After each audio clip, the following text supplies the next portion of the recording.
नमस्कार दोस्तों, बुंदेलखंड किसान भाई कृष्ण कुमार के यूट्यूब चैनल में आप लोगों का स्वागत है।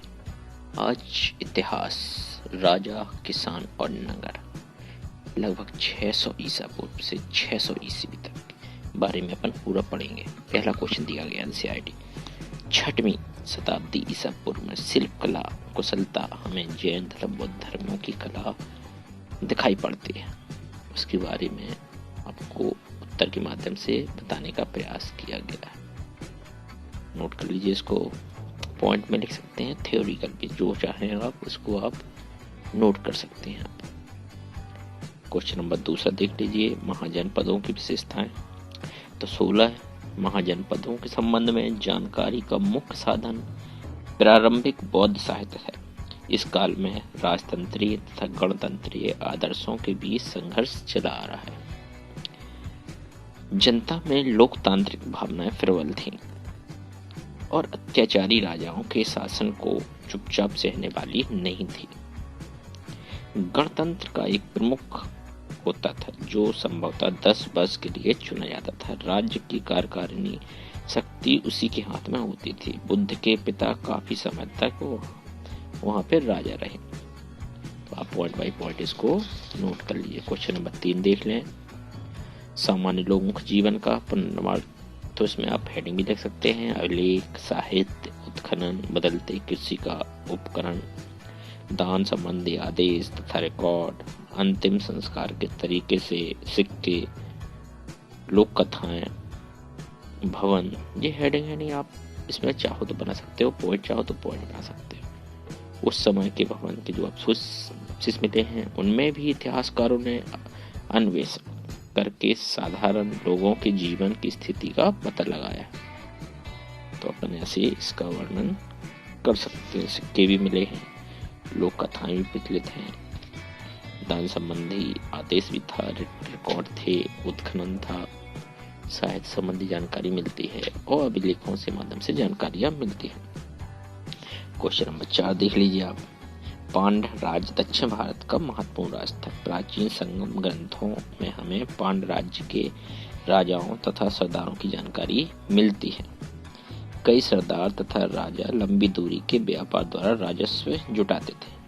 पांड्य सरदारों का विवरण तमिल महाकाव्य शिल्पकर्म में मिलता है। इन ग्रंथों में सरदारों को जनता द्वारा उपहार देने का विवरण दिया गया है। इस जहां तक दुगना गांव लोगों द्वारा किए गए। क्वेश्चन नंबर 5 देख लीजिए आप। क्वेश्चन नंबर 5 भी इम्पोर्टेंट है, सभी इम्पोर्टेंट क्वेश्चन चल रहे हैं। अभिलेख नष्ट भी हो सकते हैं जिनमें अक्षर लुप्त हो जाते हैं। अभिलेख के शब्दों में कि वास्तविक अर्थ के विषय में पूर्ण रूप से ज्ञान हो पाना सदैव सरल नहीं होता है, क्योंकि कुछ अर्थ किसी विशिष्ट स्थान या समय से संबंधित होते हैं। कई हजार पुराने अभिलेख प्राप्त हुए हैं किंतु सभी के अर्थ नहीं निकाल सके हैं, अतः उनका अनुमान करना भी कठिन है। क्वेश्चन नंबर 6 देख लीजिए, मौर्य के शासन के विषय में कौटिल्य के अर्थशास्त्र, मेगस्थनीज के इंडिका तथा शुक के अभिलेखों से जानकारी प्राप्त होती है, जिसमें अपन सम्राट देख सकते हैं, मंत्रिपरिषद, केंद्रीय परिषद, विभागीय, प्रधानमंत्री, समाहर्ता, संघाती, सेनापति, युवराज, प्रादेश, व्यवहारिकता, नायक, दंडपाल, अनंतपाल, पौर, प्रशासता, अंतवेशिक आदि चीजों के बारे में भी जानकारियां मिलती हैं। मेगस्थनीज ने केवल पाटलिपुत्र के नगर प्रशासन का विवरण दिया है, किंतु इनसे निष्कर्ष निकल पाना गलत न होगा कि साम्राज्य के अन्य बड़े बड़े नगरों में भी इसी प्रकार का प्रबंध रहा होगा।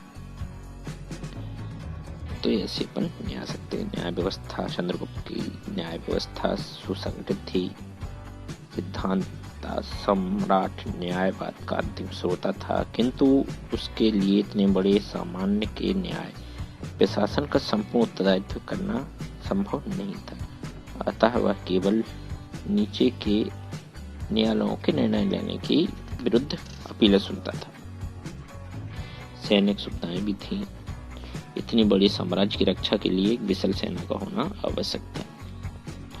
राजा के अधिकारी भी हुआ करते थे। मौर्य साम्राज्य के द्वारा नियुक्त विभिन्न अधिकारी विभिन्न कार्यों का निरीक्षण किया करते थे। साम्राज्य के अधिकारियों में से कुछ नदियों के किनारे रहते थे। राजा के अधिकारियों के कार्य भी होते थे।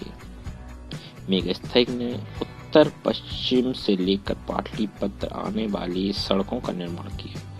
इसमें प्रत्येक मील पर विभिन्न दिशाओं में आने वाले मार्गों पर संकेत चित्र दिए गए हैं। देखिए आप मंत्री, प्रधानमंत्री, सेनापति, युवराज, सम्राट, ये आप लिख सकते हो। आप पूरा नोट साइड बना सकते हो, उसका विवरण आपको मिल सकता है। देखिए पूरे दिए गए हैं। नायक, दंडपाल, नागरख, दुर्गपाल, अनंतपाल, आठविक। तो आप इसको नोट कर लीजिए। ये पॉइंट बाय पॉइंट अपन लिख सकते हैं। जो दंडपाल होता है पुलिस अधिकारी, अनंतपाल सीमांत क्षेत्रों के दुर्ग की व्यवस्था करते हैं, पॉल होते हैं जो नगर व्यवस्था का प्रबंध देखते हैं। ऐसे मिलती है जानकारी। कलिंग अभिलेखों से भी यह जानकारी प्राप्त होती है कि वैशाली तथा उज्जैन के शासन अध्यक्षों को कुमार कहा जाता था। ब्रह्मगिरी सिद्धपुर अभिलेखों से स्वर्णगिरी के शासन अध्यक्ष को आर्यपुत्र कहा जाता था। महाशिलालेख 5वें से पता चलता है कि सम्राट ने अपने राज्याभिषेक में 13 वर्ष बाद महापात्रों को नियुक्त किया था। क्वेश्चन नंबर 7 दे सकते हैं आप। राजाओं की नामावली पॉइंट वाइज ऐसे लिख सकते हैं हेडिंग। राजाओं के शासन क्षेत्र का निर्धारण, भू व्यवस्था तथा शासन का ज्ञान, ऐतिहासिक घटनाओं की जानकारी, काल गणना, भाषा तथा लिपि का ज्ञान, राजाओं के चरित्र की जानकारी, धर्म संबंधी जानकारी, काल प्रीता का ज्ञान, सामाजिक स्थिति का ज्ञान।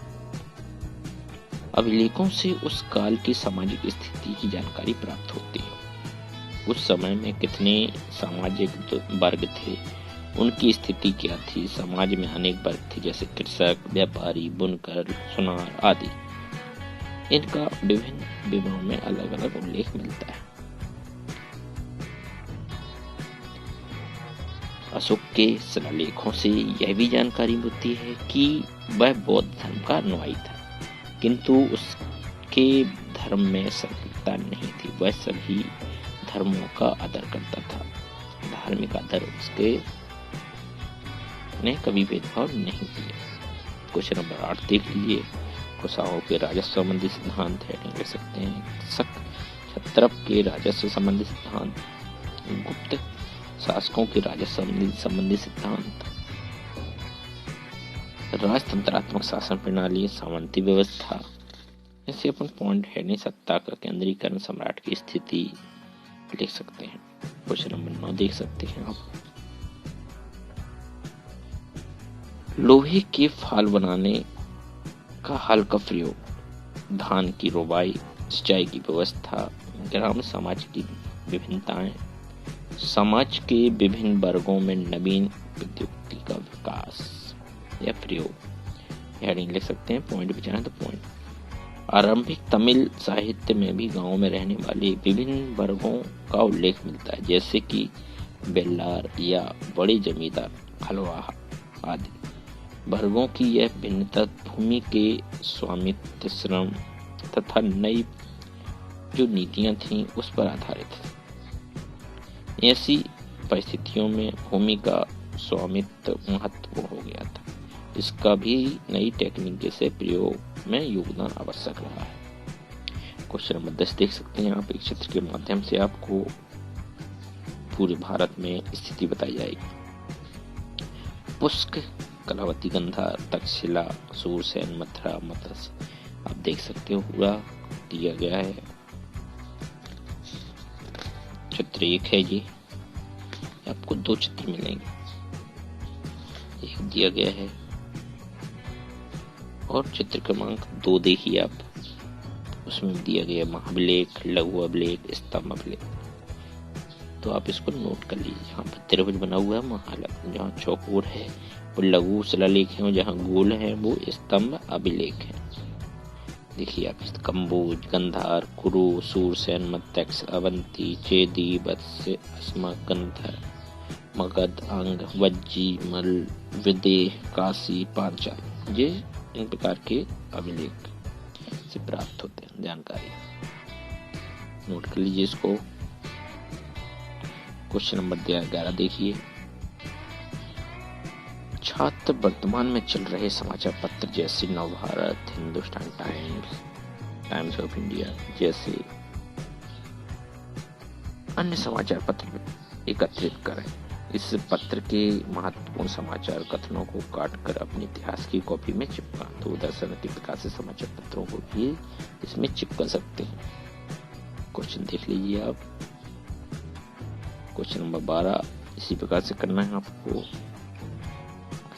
12 भी इसी प्रकार से आप कर लें, काट के चिपका के आप सारणी बना सकते हैं।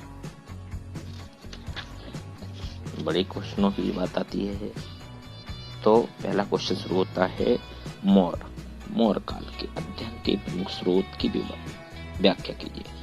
तो इससे विदेशी साहित्य, मुद्रा राक्षस, कथा, सरित सागर, वृत्त कथा मंजरी, कौटिल्य का अर्थशास्त्र, उत्कीर्ण लेख, विदेशी लेखकों की रचनाएं, दीपवंश, महावंश आदि से जानकारियां मिलती हैं। श्रीलंका के दीपवंश तथा महावंश नामक ग्रंथ भी इस काल की महत्वपूर्ण जानकारियां प्रदान करते हैं। दूसरा क्वेश्चन है चंद्रगुप्त मौर्य की उपलब्धियां। तो पश्चिम के जो भारत को यूनानियों से मुक्त कराना, मगध की विजय, सेल्यूकस को पराजित करना,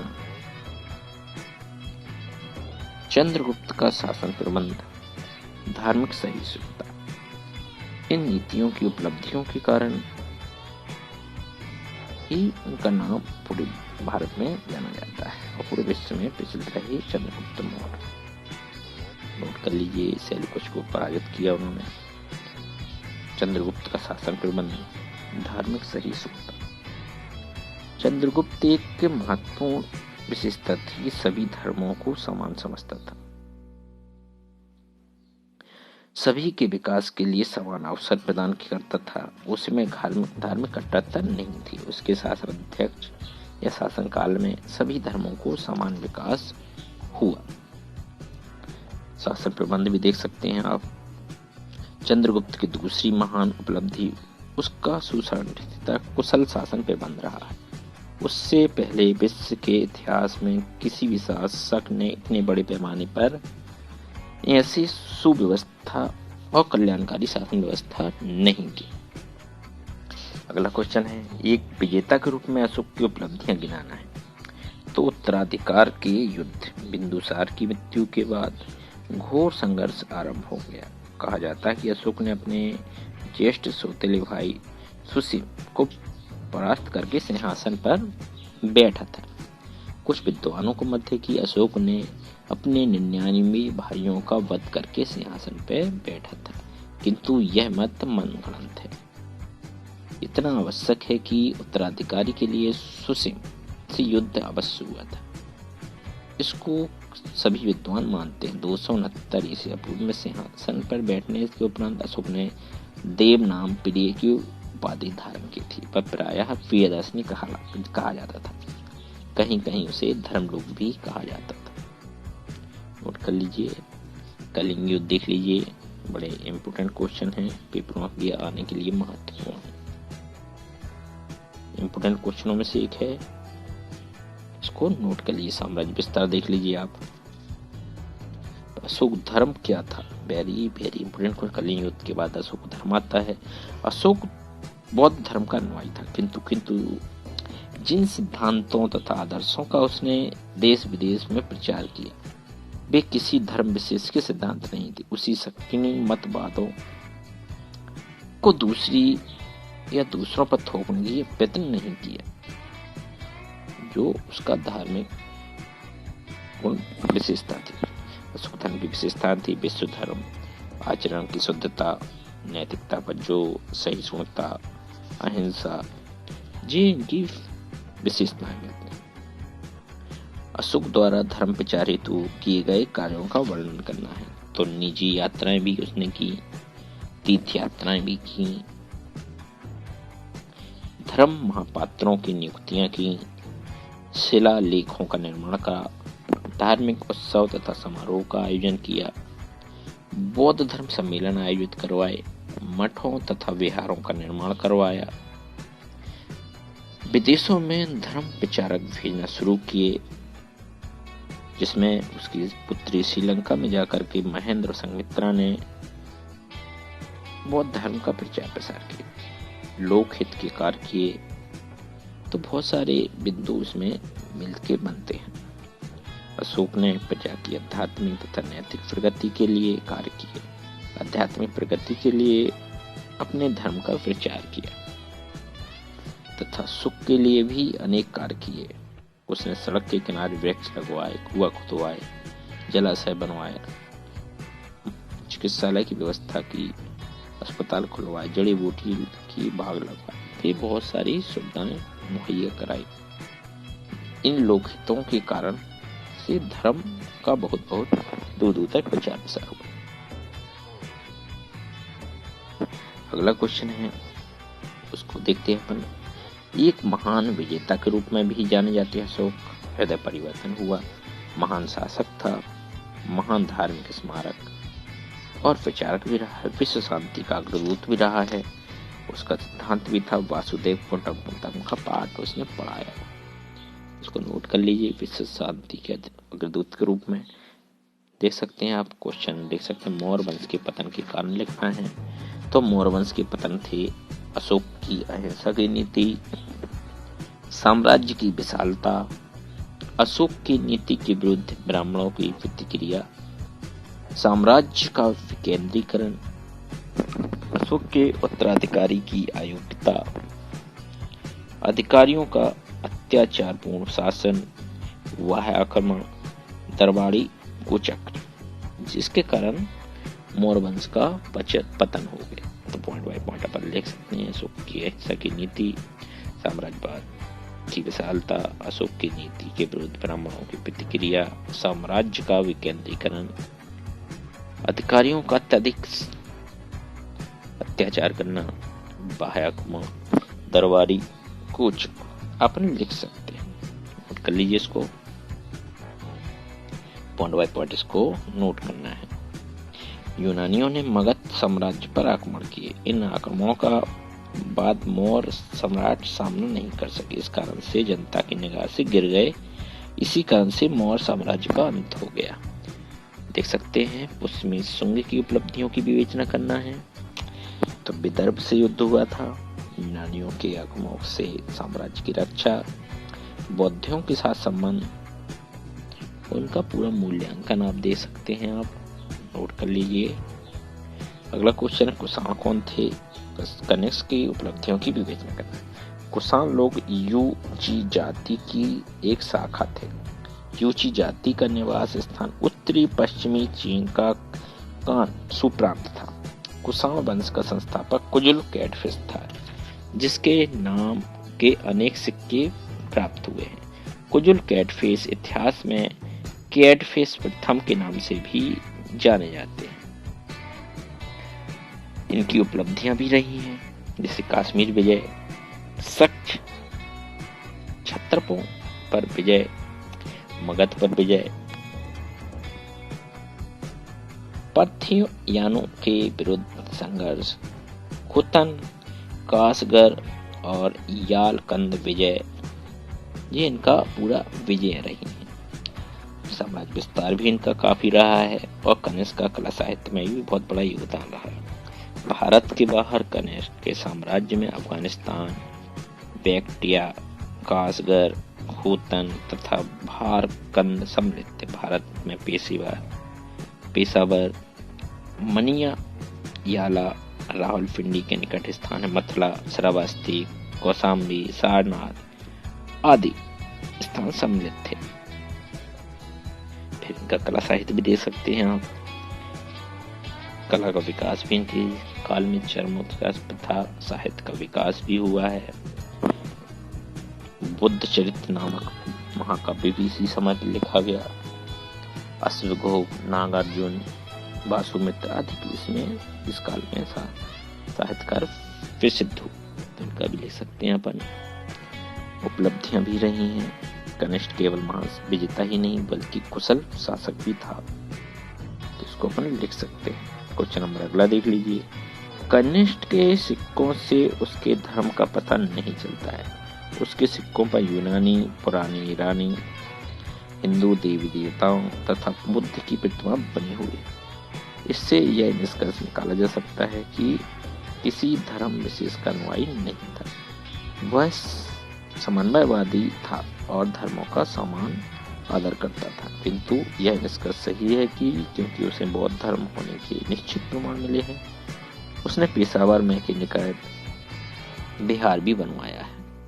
तो ऐसे अपन पॉइंट बाय पॉइंट इसके लिख सकते हैं। निर्माण काल लिख सकते हैं। विदेशों में बौद्ध धर्म का प्रचार प्रसार लिख सकते हैं। कला और साहित्य द्वारा बौद्ध धर्म का प्रचार भी लिख सकते हैं। तो ऐसे बिंदु वाई अपन इसके उत्तर लिख सकते हैं। क्वेश्चन नंबर 11 देख लीजिए। समुद्रगुप्त की उपलब्धियां दी गई हैं। उत्तर भारत की विजय, जिसमें रुद्रदेव, मातिल, नागदत्त, चंद्रवर्मन, नागसेन, अच्युत, नंदित, बाल बर्मन, गणपति जी वहाँ के लोगों को पराजित किया था। 18 आठविक राज्यों पर विजय प्राप्त की थी। दक्षिण विजय, जिसमें समुद्रगुप्त ने दक्षिण के बड़े राज्यों को जीता था। सीमांत राज्यों पर अधिकार, जिसमें 5 राज्य थे, जिसमें बहुत बड़े बड़े राज्य थे। दक्षिण पूर्वी बंगाल, कामरूप, नेपाल, देवाक, कीर्तपुर गणराज्यों पर विजय भी प्राप्त की है और शासन प्रबंध भी अच्छा रहा है। समुद्रगुप्त का महान शासक विजेता ही नहीं बल्कि एक कुशल संगठनकर्ता, उच्च कोटि का राजनीतिज्ञ भी था। वह महत्वाकांक्षी भी था और सर्ववेदेश साम्राज्य की स्थापना करना चाहता था। अगला क्वेश्चन देख लीजिए। वेरी इंपोर्टेंट क्वेश्चन है। समुद्रगुप्त को भारतीय नेपोलियन क्यों कहा जाता है? पेपरों में हर साल आता है, इसको लिख लीजिए पॉइंट बाय पॉइंट। समुद्रगुप्त तथा नेपोलियन की तुलना निराधार है, पॉइंट बाय पॉइंट लिख सकते हैं। नेपोलियन की पराजय तथा दुखद अंत, साम्राज्यवाद के स्थायित्व का अंत, ऐसे पॉइंट बाय पॉइंट बनते हैं। साम्राज्य में शांति व्यवस्था का अंतर, ऐसे अपन लिख सकते हैं पॉइंट बाय पॉइंट। अगला क्वेश्चन है चंद्रगुप्त विक्रमादित्य की उपलब्धियां लिखना है अपन को। तो चंद्रगुप्त विक्रमादित्य अपने पिता का बड़ा पुत्र था। उसने अपने कायर तथा दुर्बल भाई रामगुप्त को मार करके 380 ईसा पूर्व के लगभग सिंहासन पर शासन किया और उसके बाद अपनी भाभी ध्रुव स्वामी को शक राजा के चंगुल से छुड़ाया और ध्रुव देवी को अपनी रानी बनाया। वैवाहिक संबंध भी काफी विचलित रहा है उसका। चंद्रगुप्त विक्रमादित्य ने लक्ष्मी से नाता जोड़ करके अपनी शक्ति तथा राज्य का विस्तार किया था। उसने नागवंश की कन्या कुबेर नागा से विवाह किया था। वटाकर राजा रुद्रसेन द्वितीय से अपनी कन्या प्रभावती गुप्त का विवाह किया था। इन विवाह संबंधों से उसकी शक्ति में बढ़ोतरी हुई थी। तो इसकी विजय भी ले सकते हैं। बंगाल विजय, पश्चिमी भारत की विजय, कुशल शासन व्यवस्था भी थी उसकी। साहित्य एवं कला का संरक्षण था। धार्मिक सहिष्णुता की नीति भी उसने अपनाई। चंद्रगुप्त विक्रमादित्य विष्णु का परम भक्त था, किंतु उसमें धार्मिक कट्टरता नहीं थी। सभी धर्मावलंबियों के साथ वह उदारता व सहिष्णुता का बर्ताव करता था। राज की पद देने में वह कोई भेदभाव नहीं करता था। अगला क्वेश्चन, गुप्त कालीन शासन व्यवस्था। तो केंद्रीय शासन व्यवस्था, प्रांतीय शासन व्यवस्था, विश्व तथा जिले की शासन व्यवस्था, गांव तथा नगरों का शासन, राजस्व व्यवस्था, ऐसे पॉइंट बाय पॉइंट अपन लिख सकते हैं। गुप्तों की शासन प्रणाली का स्वरूप राजतंत्रात्मक था। उनकी शासन प्रणाली में सामंती व्यवस्था का महत्वपूर्ण स्थान था। गुप्तों की शासन प्रणाली की महत्वपूर्ण विशेषता यह थी कि उन्होंने सत्ता का विकेंद्रीकरण नहीं किया। समस्त शासन 4 भागों में विभक्त था: केंद्रीय शासन, प्रांतीय शासन, विश्व तथा गांव तथा नगरों का प्रशासन, ऐसे आप लिख सकते हैं। राजस्व व्यवस्था भी लिख सकते हैं। अगला क्वेश्चन है गुप्त साम्राज्य के पतन के कारण। तो हूणों के आक्रमण, आयु को उत्तराधिकारी होने के कारण, प्रांतीय शासकों के विद्रोह, आंतरिक कलह, अन्य भारतीय शासकों के आक्रमण, और इसमें अन्य कारण भी शामिल है। तो आप इसको नोट कर लीजिए। इम्पोर्टेंट क्वेश्चन है, पेपर की दृष्टि से इम्पोर्टेंट है। हुओं के आक्रमण ने गुप्त साम्राज्य को बहुत बुरी क्षति पहुंचाई। तोड़मड़ और मिहिरकुल्ले आक्रमण ने गुप्त साम्राज्य को तहस नहस कर दिया। अयुग उत्तराधिकारी के कारण भी गुप्त साम्राज्य का पतन हो गया। तो नोट कर लीजिए इसको। अगला क्वेश्चन है अशोक के शिलालेखों पर प्रकाश डालना है। तो अशोक के शिलालेख प्राकृतिक भाषा में लिखते, इसमें कुछ ब्राह्मी लिपि, कुछ खरोष्ठी लिपि का प्रयोग किया गया था। 2 अभिलेख लघु अभिलेख थे, जिसमें पहले अभिलेख से अशोक के व्यक्तिगत जीवन पर प्रकाश पड़ता है और दूसरे में धर्म सारांश दिया गया है, जिसमें भाबू का अभिलेख, 14 अभिलेख भी हैं, कलिंग के 2 पृथक अभिलेख भी हैं, गुफालेख भी है, 7 स्तंभ लेख हैं जो दिल्ली में मेरठ में फिरोज तुगलक की दिल्ली ले गया था। तीसरा इस्लामाबाद में है लोरिया और रामपुर स्तंभ। लघु अभिलेख भी हैं, लेख अभिलेख इलाहाबाद, सांची, सारनाथ के स्तंभों में पाए जाते। तराई के लेख, यह लेख रूम, दई और निगलीवा में पाए गए। चलिए अगले क्वेश्चन देखते हैं। हरण्यक शिशुनाग वंश का संक्षिप्त अपन को क्या देना है, परिचय देना है। तो कोटिल, देखिए आप कोटिल के बारे में है, इनकी पुस्तक पता ही आपको फेमस है, जिसका नाम है अर्थशास्त्र। कोटिल बोलते हैं इनको, चाणक्य कहा जाता है, विष्णुगुप्त कहा जाता है। इनका टिप्पणी देखिए, मथुरा शासन में, मथुरा अच्छे क्वेश्चनों में से एक है। मथुरा कला की विशेषताएं। मथुरा कला विशुद्ध एवं भारतीय परंपरा अनुसार है। इस कला में विकसित प्रेरणा और पूर्णता का फुटवाया जाता है। अगला क्वेश्चन देख लीजिए, नोट कर लीजिए इसको। धर्मपरायण शासन के रूप में हर्ष का मूल्यांकन करना है। हर्ष भी महान विजेता रहे हैं, उनका वर्णन भी करना है, तो इसको नोट कर लीजिए, बड़ा इम्पोर्टेंट है। फाहियान की टिप्पणी करना है, फाहियान पर लेख लिखें। इम्पोर्टेंट क्वेश्चनों में से एक है। फाहियान पर टिप्पणी है। फाहियान एक चीनी यात्री था, वह चंद्रगुप्त द्वितीय के शासनकाल में भारत में आया था। अगला क्वेश्चन है पुष्पभूति वंश का संक्षिप्त परिचय देना है। तो पुष्पभूति वंश की उत्पत्ति इतिहास में एक उलझी हुई समस्या थी। हर्ष काल के महान साहित्यकार बाणभट्ट का मत है कि पुष्पभूति श्रीकंठ जनपद का राजा था, ऐसा कहा जाता है। उसकी राजधानी थानेश्वर थी। इस प्रकार पुष्पभूति वर्धन वंश का संस्थापक माना जाता है। तो इसको नोट कर लीजिए आप।